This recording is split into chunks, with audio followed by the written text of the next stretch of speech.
Did you know we have a God who likes to go camping?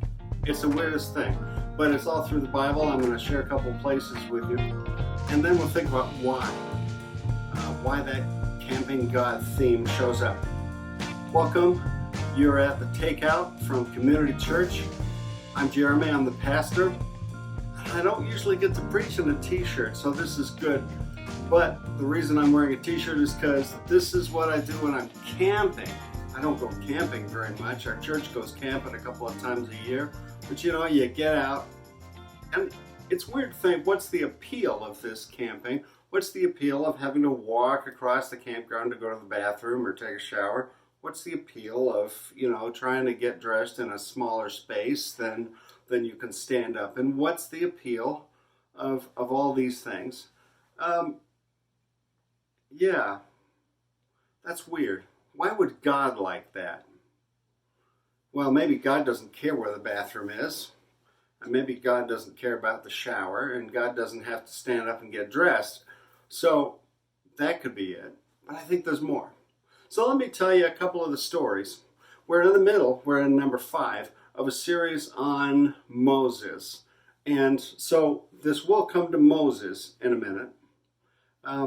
But first, I want to take you 750 or so years later than Moses, well into the writing of what we know as 1st and 2nd Samuel, 1st and 2nd Kings, and they're looking back. Oh man, this is so confusing. They're looking back on the time of David, which is only 250 years after Moses. And they're talking about this. So David is a war king. He's taken over. He's taken land away from all their enemies. He's stabilized sort of the boundaries of Israel, at least for a little while, and pushed those Philistines back and pushed those other folks, Moabites and all these other ites. He's pushed them all out of the way. And then he built himself a capital at Jerusalem, and it's the first time the capital is there. So this is great, and he's built himself a palace. And not back then, a palace was made out of cedar for the good reason that cedar doesn't rot like other wood, and they could get their big cedar trees from just up to the north of Israel in Lebanon. So he's got this cedar palace, and he thinks to himself, this isn't right. This isn't right. I need to build a house for God. I need to, because God, all this time, has been meeting with the people, has been having this thing, has not had a temple yet. There's no temple at this time with David. And there's been this really huge, really elaborate, complicated tent. And they've got in that tent a thing that they call the Ark of the Covenant. And if you ever watched Raiders of the Lost Ark, you've got an idea what it might have looked like. And some idea that it had all kinds of imputed powers. And they would take it with them when they went off to war. And it was imagined that was the seat on which the invisible God sat. And so it was a powerful object with a powerful presence, which was God's own presence. So that was what they were thinking. And they kept this thing in a tent.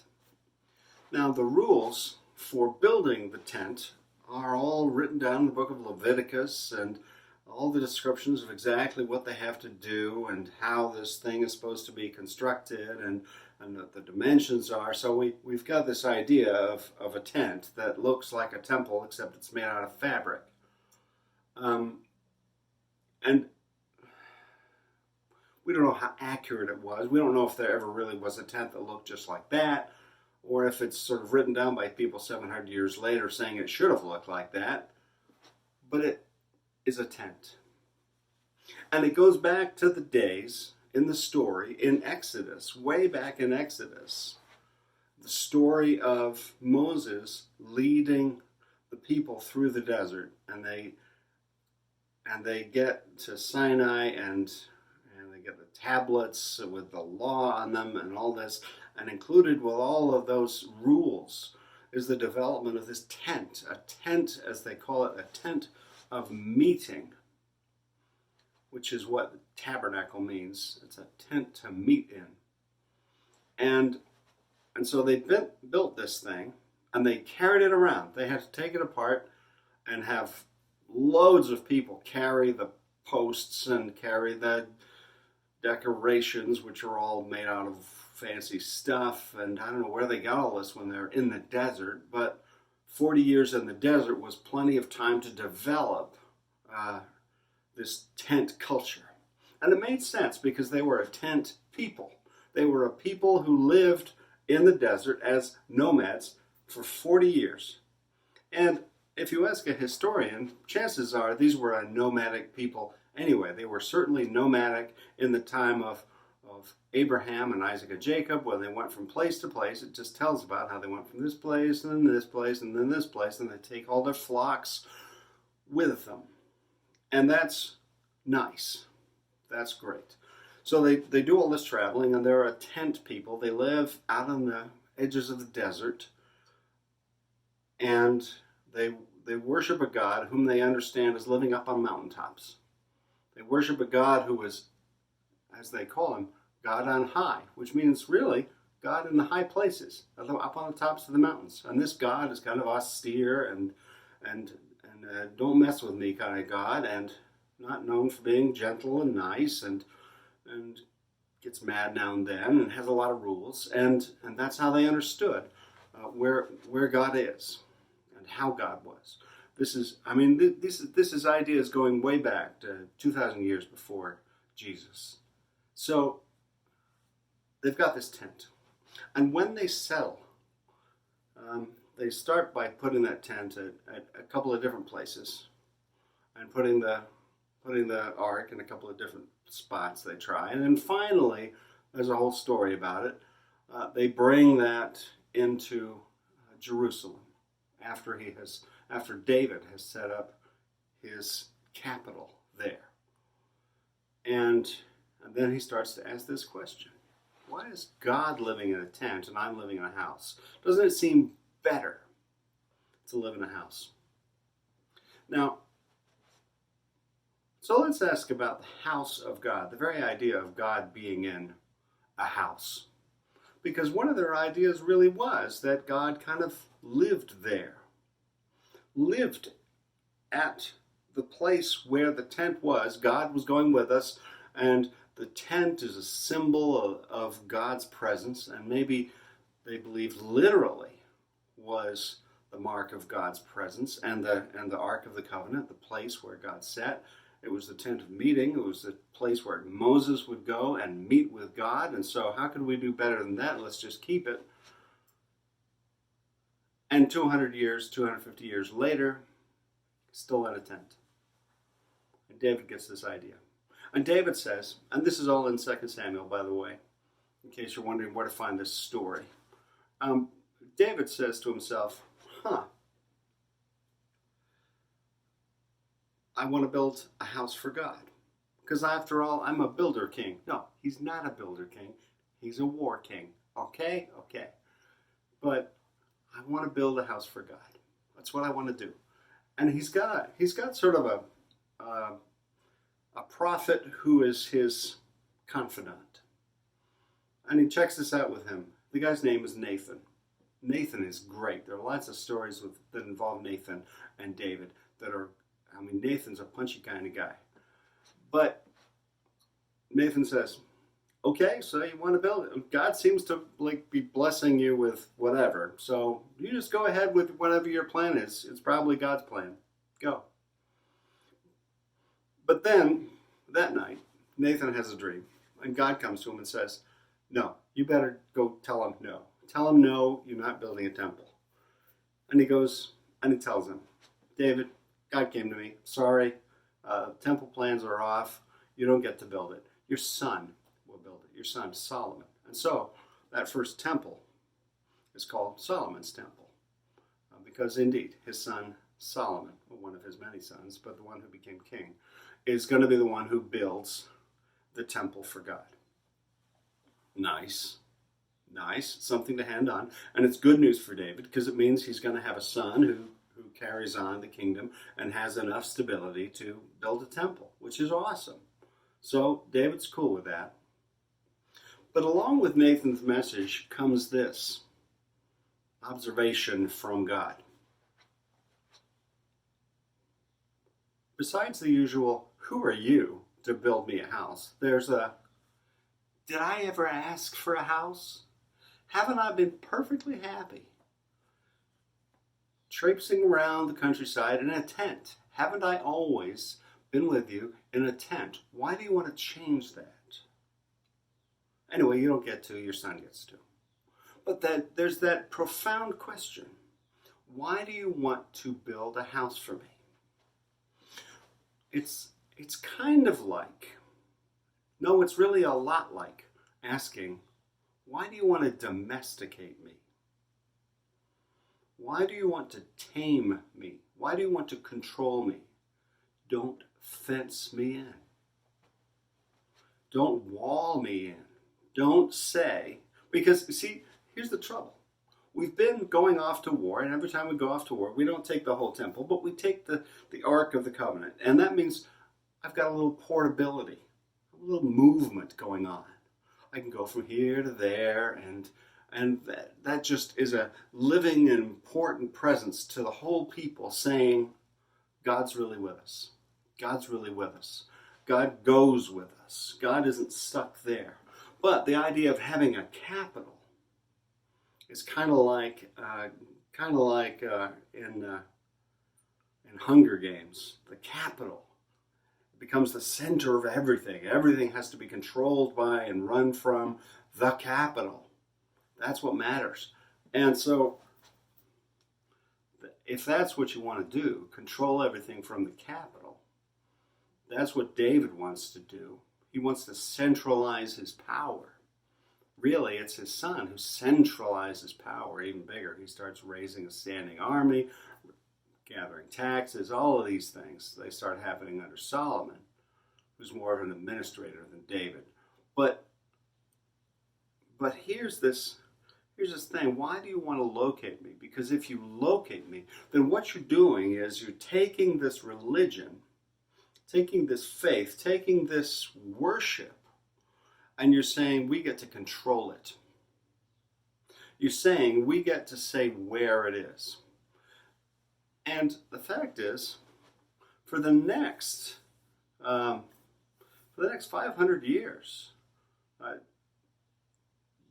Israel is having this, Israel and Judah, it's two kingdoms, it splits after Solomon dies. Israel is having this persistent problem with people trying to worship God over there, over in Bethel, over in Gilgal, over in, somewhere else. And they've got these holy places, and they don't let them go because that's our local holy place, and we've gone here for generations. Does this sound like churches? It does sound like churches. And so they want their holy place, but then the kings are always saying, no, you have to come to Jerusalem. It's the only legit place to worship God. We keep God here. I just want you to think about what that means for churches today. What it means for any religion today. Any religion that has buildings is in danger of trying to domesticate God. Any religion that says this is the place to go to worship is trying to domesticate God. This pandemic has been, I hope, a really good reminder that we don't really need buildings to worship. We'd like to be together. We like gathering together. We like singing songs together. We like doing these things together. That's great. But the building is not the thing. The building is not what makes us us. And the more we get into having a building, the more we get to have David's problem. And David's problem is, I want to control God. And then I start thinking, I want you to go along with my story about God. I want you to go along with my understanding and my control of God. And I want to control access to God. You can only get to God if you go here. If you go here to my church, to my space, to my fancy building. And we keep making our buildings bigger and fancier, and we get better tech, and we get better sound, we get better preachers, and we get better everything. And that's totally messing it up. So the thing with God is let's go way back to Moses, and then we'll jump forward again. The thing with God in Exodus is that God might have had a sort of primary location in their understanding that was on a mountain, on Sinai, in the Sinai Peninsula, on the sort of central mountain. And that's fine. He had that location. But the great thing about the story of Exodus is that God makes a point of leaving. And the very idea of God going down to Egypt says, I can go down to where you are. I can go rescue you. I want to bring you back to my place. But I can go get you. The same message shows up with lots of prophets. The prophet Ezekiel has the same kind of message that, yes, I can show up wherever you go. It's all right. And he has this vision of wheels and this sort of weird vehicle. And the point of that whole vision at the very beginning of Ezekiel is God can come across the desert. God can come to us even in Babylon. God can come to us in Egypt. God can come to us wherever. God can be worshipped anywhere. But I'd like you to worship in my building. And they would love to get back and worship in the building. But God is saying, I am not tied down there. I am not limited there. I don't just belong there. I went with these people through the desert for 40 years. I met with Moses in a tent for 40 years. And then I stayed in a tent for all this time. Not staying in the tent, but having the tent symbolize that I am a movable presence. I can be where you need to be. I can be there too. God is not limited in space. God is not limited in time. In fact, in the story of the Exodus, God leads them with a pillar of smoke by day, a pillar of fire by night, so they can always see where God is going. And when it's time for them to move, God's pillar leads them. It's a powerful symbol of a movable God. Methodists have a long history. We've had buildings, of course. We've got we used to have in America more buildings than there are post offices. Now there are fewer post offices, and we're also closing a few churches because we find that a church on the corner of two country roads is not a place where people are interested necessarily in going to worship, but some are, and that's fine. But the first organizer of Methodism was John Wesley, but the first organizer of Methodists in America was a guy named Francis Asbury. And old Frank came to this country and arrived in New York. And this is the end of the 18th century. And what he finds is that the Methodists have done something that totally disgusts him. They have decided that when a preacher is appointed to a particular location, they expect to stay there. Just stay. Just have one congregation.